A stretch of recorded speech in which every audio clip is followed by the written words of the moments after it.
Hai. Hola sobat semua, sehat kan? Sudah makan? Seperti biasa Okebis Oke Abis akan menemani hari kalian agar lebih sempurna. Hari ini Okebis akan melanjutkan cerita dari novel Menantu yang Diremehkan. Eits, sebelum masuk ke ceritanya, pastikan kalian sudah like dan subscribe ya. Yuk langsung saja ke ceritanya. Cekidot. Sekarang dia mendengar Ito menyebut orang itu lagi. Jadi dia dengan sengaja bertanya, "Tuan Ito, orang misterius itu dikatakan melindungi putrimu, jadi kamu harus mengenalnya." Ito menggelengkan kepalanya dan berkata dengan menyesal, "Aku benar-benar ingin mengenalnya, tapi sayangnya, orang itu terlalu misterius. Aku bertanya kepada putriku, tetapi putriku tidak tahu.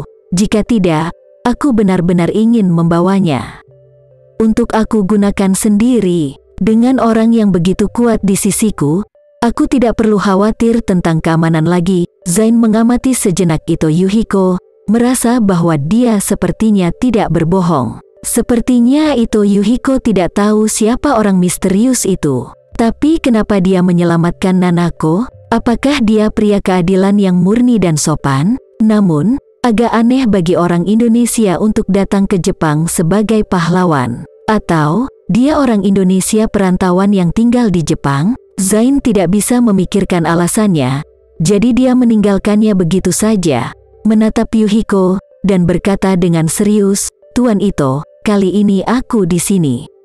Bahkan, selain mengunjungi Anda, saya juga ingin berbicara tentang kerjasama kepada Anda." Bicara tentang niat umum. Setelah berbicara, dia berkata, "Pengiriman laut adalah bisnis berikutnya yang sangat penting dari keluarga Sucipto. Meskipun kami mengejar strategi global, kami tetap mementingkan pasar Jepang di Asia Timur. Blokir bisnis dan jangkau kerja sama dengan keluarga Ito." Tidak tahu apa yang diinginkan Pak Ito? Ito Yuhiko mengangguk dan berkata dengan serius, "Keluarga Ito selalu ingin bekerja sama dengan keluarga Sucipto dalam bisnis ini. Saya juga berbicara dengan putra dan putri Anda 2 hari yang lalu." Ketika Zain mendengar ini, alisnya menunjukkan sedikit kegembiraan, dan dia berpikir, sepertinya kerjasama dengan keluarga Ito akan menjadi masalah. Zain berpikir penuh kemenangan, tapi Ito Yuhiko sudah berencana menggunakan teknik menyeret. Melihatnya, dia mengubah percakapan dan berkata dengan nada meminta maaf, "Tapi Tuan Sucipto, Anda dapat melihat kondisi fisik saya saat ini.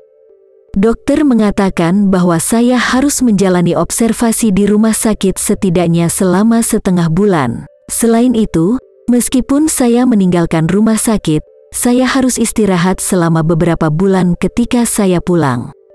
Untuk saat ini, saya mungkin tidak punya banyak energi untuk fokus pada operasi bisnis. Oleh karena itu, perlu atau tidaknya kerjasama ini dilakukan atau bagaimana seharusnya dilakukan? Mungkin perlu waktu agak lama untuk memberikan jawaban yang jelas." Zain mengerutkan kening saat mendengar ini. Dia secara alami tidak puas dengan rencana Ito. Namun, ia juga mengetahui bahwa Ito Yuhiko baru saja mengamputasi anggota tubuhnya. Sederhananya, bopeng darah di luka masih segar. Saat ini, memang tidak realistis baginya untuk segera mengajaknya kerjasama sebesar itu di masa depan. Apalagi putri Ito nampaknya masih sangat muda, seumuran dengan putrinya Ayu. Dalam hal ini, sangat sulit baginya untuk segera menarik kesimpulan dan bergerak maju. Jadi, Zain berkata dengan serius, "Tuan Ito, Anda benar-benar perlu istirahat yang baik selama ini. Untuk urusan kerjasama khusus, ketika Anda keluar dari rumah sakit, saya akan datang lagi. Kemudian saya akan mengunjungi mansion Anda dan berbicara tentang detail kerjasama. Bagaimana menurutmu?" Ito Yuhiko mengangguk dan tersenyum. "Ketika tubuh bagian bawah pulih, jika Tuan Sucipto datang ke Tokyo, aku pasti mengadakan jamuan makan yang enak di sini." Zain tersenyum tipis, dan berkata, "Kalau begitu aku akan menunggu Tuan Ito." Dia berkata, "Ngomong-ngomong Pak Ito, ada satu hal lagi yang perlu diingatkan tentang persahabatan." Ito Yuhiko buru-buru berkata, "Tuan Sucipto, Tolong katakan itu, Zain berkata, sejauh yang saya tahu, keluarga Renza di Surabaya juga ingin mengikuti langkah kami dan mengambil rute pengembangan pengiriman laut.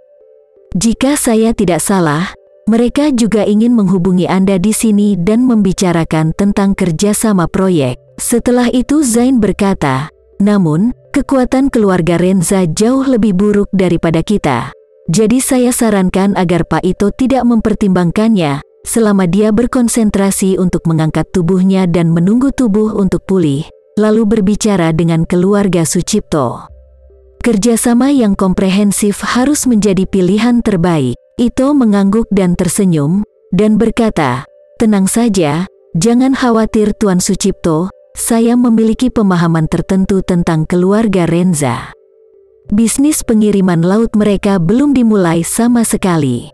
Hanya saja keluarga Sucipto telah meningkat jadi mereka berusaha mengejar ketertinggalan. Sangat sulit bagi mereka untuk menjadi pemain besar. Jadi menurut saya, keluarga Sucipto adalah prioritas tertinggi. Zain berkata dengan sangat puas, Tuan Ito benar-benar memiliki mata seperti obor. Keluarga Renza hanya ingin mengikuti gelombang angin, tetapi mereka tidak memiliki sumber daya sama sekali di bidang ini. Jangankan bekerja sama dengan keluarga Ito, bahkan itu adalah sumber daya pelabuhan domestik Indonesia, dan kami akan menekannya tanpa pendirian. Ito Yuhiko tersenyum dan berkata, Tuan Sucipto, jangan khawatir, aku tidak akan pernah bekerja sama dengan keluarga Renza.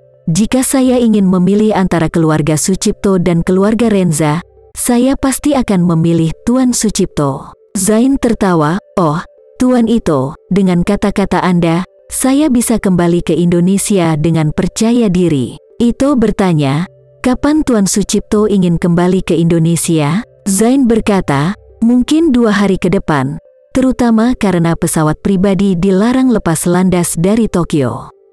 Saya menunggu di sini selama 2 hari. Jika izin take-off tidak dibuka dalam 2 hari, maka saya akan membeli tiket dan mengambil kembali penerbangan sipil. Ito Yuhiko mengangguk dan berkata dengan emosi, sejauh yang saya tahu, tulisan tangan Tuan Sucipto sebelumnya terlalu besar, dan pihak berwenang Tokyo memang mendapat beberapa kritik. Zain melambaikan tangannya dengan acuh tak acuh, TMPD dan Departemen Keamanan Dalam Negeri semuanya anjing. Ryoto Matsumoto adalah orang yang jahat dan keji. Tidak tahu berapa banyak orang yang akan terbunuh jika aku membiarkannya di dunia. Saya tidak hanya bertindak untuk langit, tetapi juga melindungi ketertiban umum di Tokyo. Terima kasih ya sobat semua. Jangan lupa untuk like, komen, share dan subscribe ya. Agar kami lebih semangat untuk memberikan hiburan yang menarik lainnya. See you next video sobat.